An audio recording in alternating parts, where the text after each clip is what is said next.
What's up, y'all? It's Resident47 back again for another video, and I got another album review for y'all today. This is gonna be the 25th anniversary review for an album that had its anniversary at the start of this month, and this is my favorite album from 2003, and I'll be reviewing Twiztid's classic third album, The Green Book. So, before we get into the actual review, I'll just do a little Road to the Green Book, a little passage for y'all. So, in 2002, Twiztid dropped a surprise record called Mirror Mirror. Y'all know that. And it was supposed to be a precursor to this album. And in the booklet, there was like a mirrored panel that said the prophecies will unfold and be explained in the Green Book. And even a reflection monoxide says it'll all be explained in the book. So later in 2002, Twiztid and Blaze they started up their own web series called The Purple Show. I think that show was hella funny. It's kind of like Annie Milonakis, Eric Andre show kind of shit, like a sketch comedy kind of thing. It was really good. And 2003 comes around, and rumors start spreading about Twiztid leaving Psychopathic and starting up their own label called Magic Records. But at that time, Monoxide was asked about that, and he said they weren't leaving Psychopathic, and Magic Records was just going to be a sub label of Psychopathic. And it just ended up being their way of re-releasing the House of Crazies albums anyway. So this album came out on July 1st, 2003 through Psychopathic Records. And before I review the songs, I'll show off the packaging. I'll go through my Green Book collection. So first off, you get the OG pressing that came out in 2003. And the 25 years Twiztid thing that they're doing, they reissued this. It's like almost the exact same as this original, but slight differences. So you open this up and you got your disc right there. And I'll show you that this is the original because everybody knows you can take off the plastic, reveal their faces, and do this thing with this logo as well. So I'll go through this book right here. This is like one of the best booklets ever made. It's supposed to be like a library book. You see right here.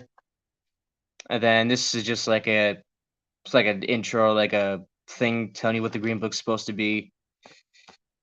And then you got like the meanings behind some of their past songs. And now you got all the different personas of Jimmy Madrox, like you got the Freak Show, Big Stank, Dark Lotus, Lil Shank, Batman, Most Tasteless, etc. More songs in the descriptions. And then you got the same for Monoxide. You got Most Tasteless, Robin, Dark Lotus, Fofo, Lil Poot, Freak Show. Then you get the credits, and then this is what I was talking about right here, the Magic Records thing. Yeah, this pissed a lot of people off, I'm guessing, when they saw this. But all that came out of that was the HOK albums, like I said. I'll go ahead and put this away, and I'll show off the 2016 Magic Ninja reissue, which I got like around the time it came out. This is my first copy I got of this album. And it's supposed to be like the original, but like withered as far as like the artwork. So you got a dope pick of Twiztid right there from the Green Book era. The disc is a little different. And you actually get something behind the CD. You get the credits.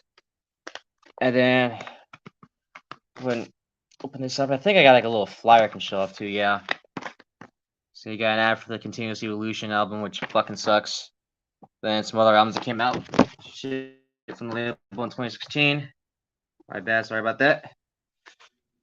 All right, and this comes with a poster. That's actually pretty cool. That I'll show off real quick. Open up this whole fucking thing. So, the first half you get like this big poster with like Twiztid and like the Freak Show or like their Abominations paint, like a bunch of the Green Book and like a bunch of Newports and shit like that. And then on the back you get like the little like art pieces about like the different songs on the album, like I think there was one Serial Killer, Frankenstein, I'm the Only One, The World is Hell, and this is the Green Book intro. And then you get, what's this, Marsh Lagoon, Hydro, Hom Shabam. So, pretty dope poster. I don't hang it up on my wall. I like to preserve a lot of my stuff that comes with the CDs.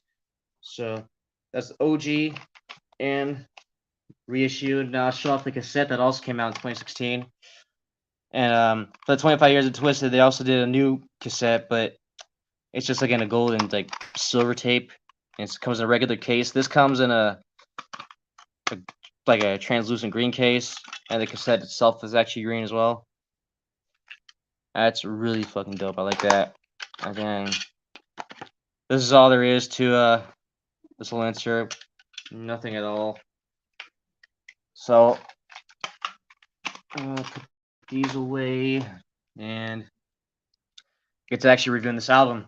So, like I said, July 1st, 2003 came out to Psychopathic Records, and the whole album was produced by Testosterosis Sound Squad, which is Twiztid and Frisk the Cat.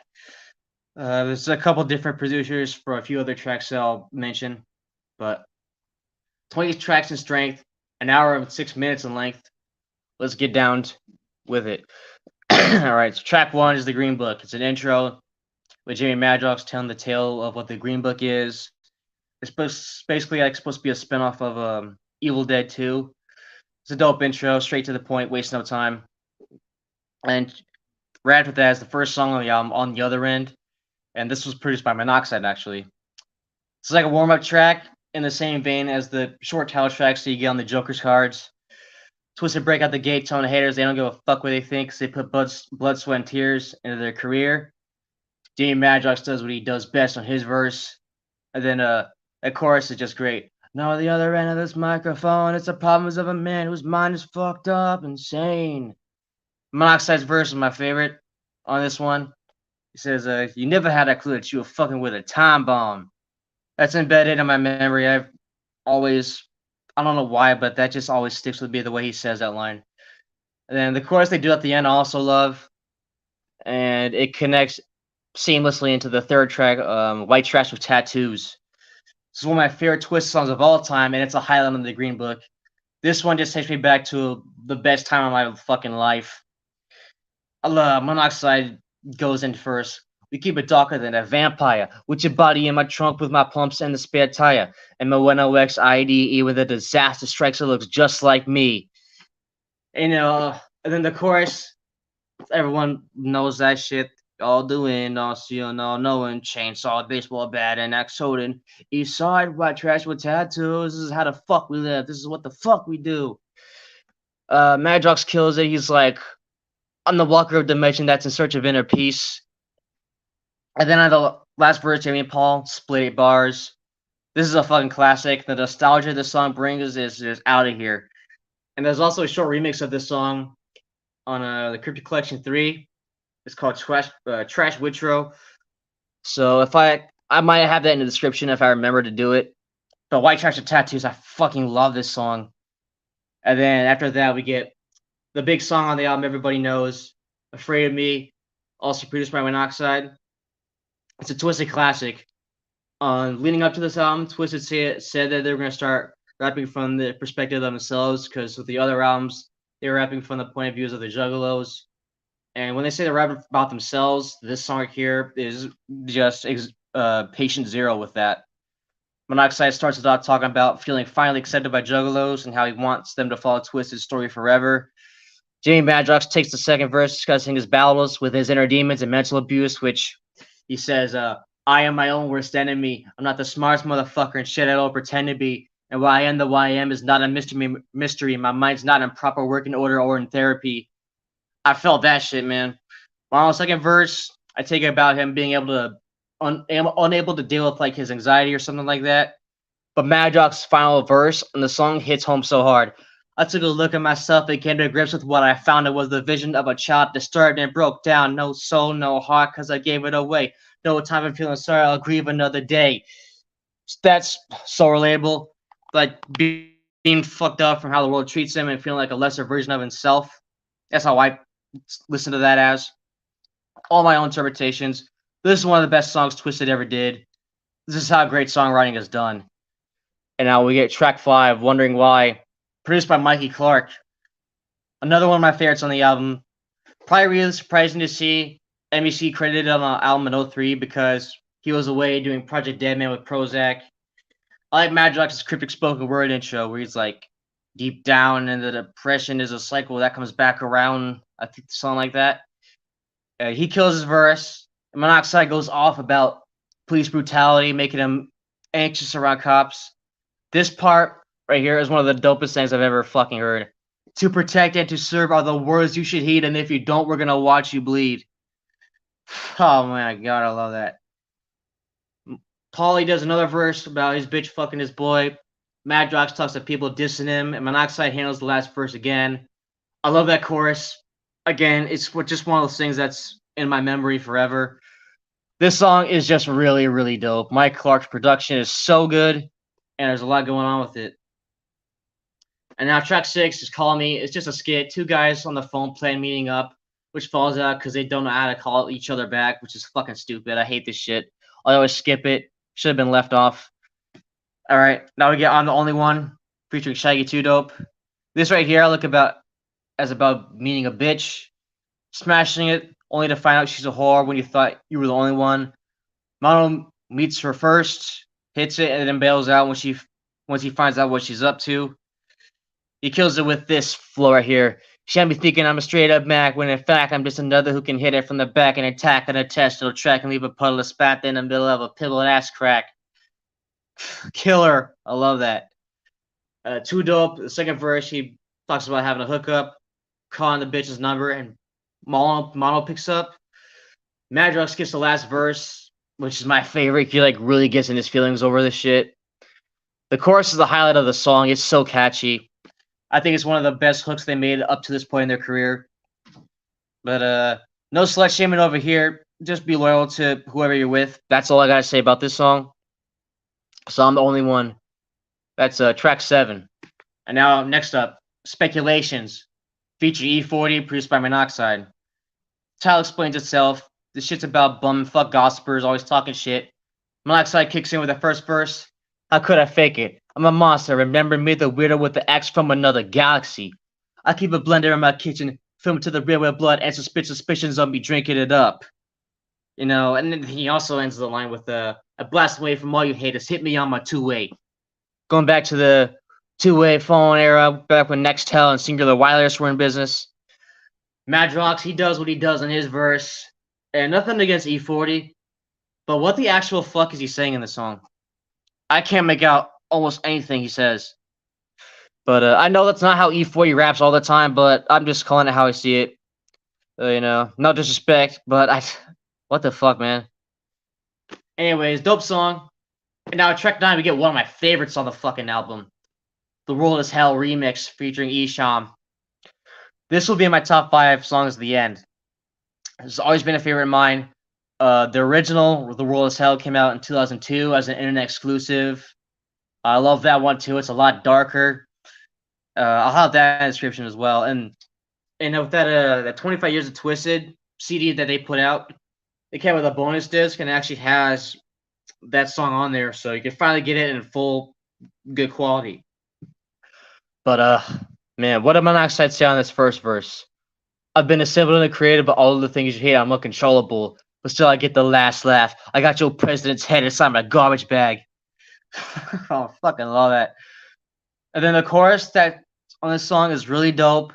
It kind of reminds me of the chorus for The World on Mirror Mirror, like kind of a similar voice effect.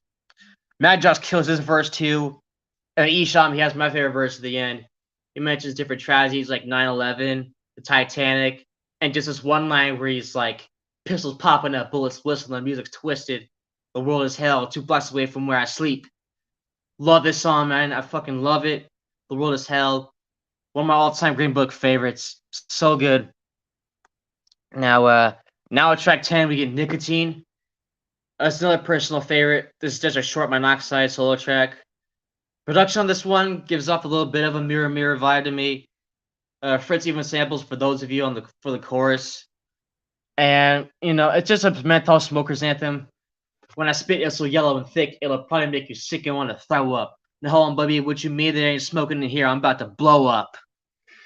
I've always loved that Monoxide did that part. This song's only like 71 seconds, and it doesn't waste any of that time.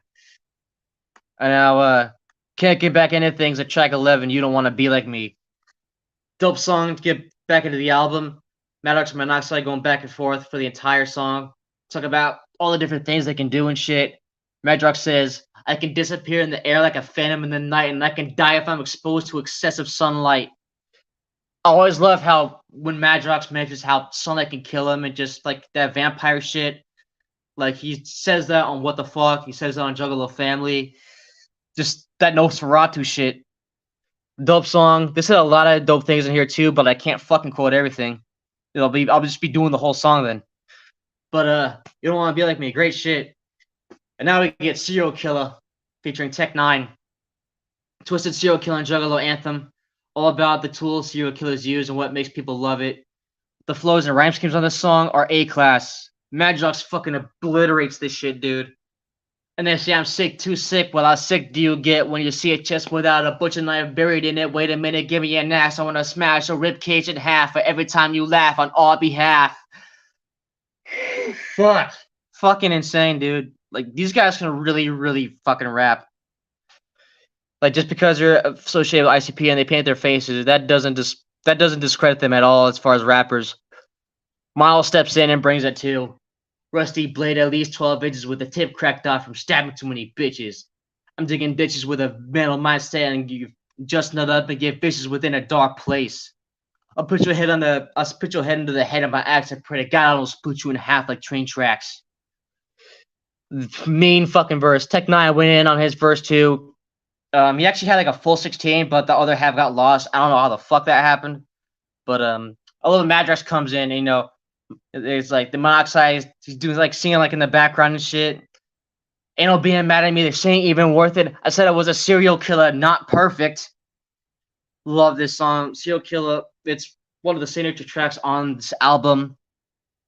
And so is this next track coming up. People love this one. Marsh Lagoon featuring Violent J. The storytelling on this one is Joker's card level. It's about a secret black marsh where killers dump bodies of their victims. Jimmy Madrox's first words is about being a popular high school jock who fucks every girl that walks in the halls. He's on the quarterback high school football team. He kills the prom queen Susan Kasana. Great verse, and he's got that line where he's like, I wrapped her in my Letterman coat and slit her throat, then I let go. Now the sound I ever heard, and from that day forward I haven't spoken a word. Dope shit. Legs Diamonds on the hook too. Fucking amazing as always, as if you would expect of him. Monoxide on this song, holy fuck. I've been talking about him a lot, but Jesus Christ, he just is on a different level with this album. His verse, he's like stalking his ex-girlfriend. He finds her and burns her to death. It's just so evil in the song. I handle you like I cannot break you in half, then I laugh at you, soak you in gas and make you flammable. Whew, fucking sick, dude. I love that. Violent J does the last verse. Classic shit, kills it. Talking about being Dave Nutt from Donut Hut. Great song, man. No songs from this album got videos when it came out, but this would have made a great video. Marsh Lagoon. That's track 13. And then at the narrow with this song, the album hits like a mid-chorus break run for a moment. We get Bobby's Dad. It's my least favorite moment on the Green Book. This and Call Me are like the two songs I skip alone. I like this more when I was in middle school, but now I'm 21 and I now see that it fucking sucks donkey dick. Sounds more like some butt rock shit that would have been on the radio at the time it came out. The second half of this song, with the switch up, is especially fucking awful. This song is an abortion. Sucks. But yeah, Bobby's Dad could do without it. But now it picks back up with this next track, Hydro, featuring Lazy Bone of Bone Thugs and Harmony. It wouldn't be a classic Twiztid Down without a weed anthem, and if there's any rappers that know anything too about smoking, it's Bone Thugs. And my favorite Twiztid weed song is Bags, but this is great too. This is top 3. And the intro Lazy does is actually a chant that Bone would do before the shows. And Monoxide, he has my favorite verse on this line, on this song, where this line, I shot a movie with the guy from Half Baked. He didn't smoke it, but he was funny, so I guess he's only half fake. That's about Holland Williams, aka Officer Harry Cox from Big Money Hustlers. Also, with Rookie of the Year, I mentioned that because that was a movie I grew up watching in my childhood. Lazy Bone lays shit down in classic Bone Thugs fashion. Bone and Psychopathic were just fucking tight in 03 with this song, The Wicked Wonka Tour. Madrox puts down a dope verse too. I'm so high that my heartbeat's starting to slow down. Hydro, it's got a dope chorus too. It just makes me feel good when I hear it. The Green Book sampler as well also has like an alternate version of this song that has different lyrics. All of these little like bells and whistles I'm mentioning, I'll have those in the description of the video when this review is done. But now we get Frankenstein featuring Blaze Data Homie. It's another one of the more personal moments on the album. Twiztid are going at people in the media that see them as nothing but ICP's pet project. The chorus sums it up pretty well. I'm not a clone, I'm a Frankenstein, created through the visions of a mastermind. This face, this soul, this rhyme is mine, but y'all don't know this Frankenstein. Milo said something really dope in his verse. Now I'm hearing this is the only reason people play me, but they really hate me when my makeup's off. I think that's about hip-hop heads dismissing Twiztid because they're associated with ICP. They paint their faces, they rap about killing people. But also about juggalos not liking them when they don't have the paint on. Blaze killed his verse too. This is him in his Colton Grundy phase. That's an underrated album as well. 2004. But Frankenstein, that was a really dope song too. Now track 17 is Everybody Dies, featuring ABK and Bushwick Bill of the Ghetto Boys. Another solid song, not like a highlight for me, but still dope. Bushwick owns this shit, man. He says, holds in your stomach till your whole waist snap off. Fucking dope. He also shouts out, die motherfucker die from Most Tasteless at the end. Twiztid and ABK brought it too, but Bushwick just owned this shit, man. And whatever Psychopathic and Ghetto Boys make something, they always hit it. And next up is track 18, Fat Kids. This is the Jimmy Madrox track. And self-explanatory, it's a Juggalo Fatso anthem. The beat's got like a cool jazz lounge feeling. Madrox just gets on his proud fat kid shit. I'm at the barbecue high as hell fixing a plate. At the end of the song, he shouts out like other famous fat kids like Big Pun, Biggie Smalls, Bam Bam Bigelow, and he also says, Monoxide used to be fat. I need to see pics of that shit just to confirm that it happened. But Fat Kids, dope song, self-explanatory, and like I said, they reissued this album in 2016, and when they did that, they did like a 7-inch that had like Fat Kids and Nicotine on the same record. That was pretty cool. And back then, you also had like the Fat Kids and Nicotine jerseys as well. Oh, those were really dope. But oh, man, if you know this album, you know what's coming up next. Fuck that shit. This is my favorite song on the Green Book right now, man. Hom Shabam. The storytelling on this shit is, again, Joker's card level. Twiztid are like trying to save a possessed chick that's in a high-speed chase with some demons. And Fritz's production on this song is so amazing. It's dark, haunting, eerie. Jimmy Madrox sets it off, picking up the bitch as she tries like to grab the steering wheel, and he tries to bite Jamie. Monoxide on the next verse, he's in the same situation, thinking of crashing the demons into a school bus before one of his tire falls off. And he says, here's how he describes it: pieces of glass are in my throat, and there's bitches in their fancy laughing like it's a joke. She ends up getting disemboweled. And then Madrox's last verse is my favorite part. The beat switch is so creepy, and Jamie says this: I can't see too much blood inside of my eyes, but I can kind of make out silhouettes. To my surprise, I'm in the clear. No one surrounds me, but across the street it sounds just like the Exorcist movie. Screaming, crying, pop cars flying around, especially into the ground is devastating. In the end, the bitch turns into a snake with wings and devil horns, disappears into a portal, probably going to the Echo side. This is Twiztid's best storytelling song, in my opinion. The songwriting on this masterpiece is out of here. And something else I want to mention that I've never heard anyone talk about, but this is in the booklet as well. Hop Shabam is actually about is actually inspired from something that in New Jersey that happened in 1984, where this woman got possessed by an entity that made her kill her husband, and she blamed it on the demon, and the demon's name was Ham Shabam.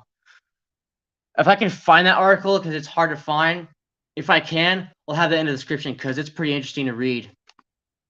Ham Shabam. It's my favorite track on the album. It's one of their biggest classics ever. Such an amazing song. And then at the end of that fucking album, oh my god. You want to talk about a sign-off song? This is how you fucking sign off an album, man. Track 20, Darkness. This is easily my favorite Twisted rock song. This gives me chills. Like, this shit just transcends dimensions. I love Darkness just as much as any songs by my favorite actual rock bands. It's so fucking amazing, and 20 years later, it's hard to believe that two underground rappers could make this. You could play this for anybody. It's probably their most accessible song they've ever made. Everybody knows that chorus. Darkness, nighttime, no moon in the sky tonight. Feeling like our lives been tucked away. Today, life is darkness. I love that shit, man. And I think Jonathan Davis, yes, Jonathan Davis from Korn, was supposed to do that chorus. I think that's like an urban legend, though. But I don't know what happened with that. It sounds like something I could hear him singing, though, like on the Untouchables album. I think it was made with him in mind, so that's probably a real idea they had. But man, the guitar solo on this song halfway through is fucking amazing. Monoxide even fits perfectly on this song. Sometimes you can sound out of place with the rock songs, but he sounds perfect here. And I love that chant at the end with that and again and again and again. No light inside for me to shine on. Dude, if this is what the Black Magic album is gonna sound like, it would have been a masterpiece at this rate. Track 20, Darkness. What a fucking perfect way to end the album. And that is Twiztid The Green Book. Happy 20th anniversary of this album. And also happy belated 20th to Wizard of the Hood. That just had its anniversary yesterday. But in a nutshell, this is one of my favorite albums of all time in all genres. It's one of the greatest things Psychopathic has ever released. I would say it's one of the greatest albums in underground hip-hop history. Not just in the Juggalo part of this underground. Anything, anywhere. This is legendary record. It's a masterpiece. Some of their best songwriting, some of their best rhymes, and it's just a perfect album, man. The packaging, the production, the lyrics themselves, the songwriting ideas, the storytelling, the sequencing, the personal parts of the songs. It's all perfect. There's a reason why they were pushing this as like their big album, because my god, this is a masterpiece. There's a reason why this is most people's favorite Twiztid album. It's in my top 3, behind Mirror Mirror and Most Tasteless. And man, I'll just give my rating right here. It's a 10 out of 10. I know I skipped 2 tracks, but fuck that shit. That's dumb to give it like 4.5 out of 5 just for 2 songs. No, fuck that. It's 10 out of 10. It's a masterpiece. My favorite album of 2003. My top 5 favorite songs on this album, going from 5 to 1, would be Darkness, Wondering Why.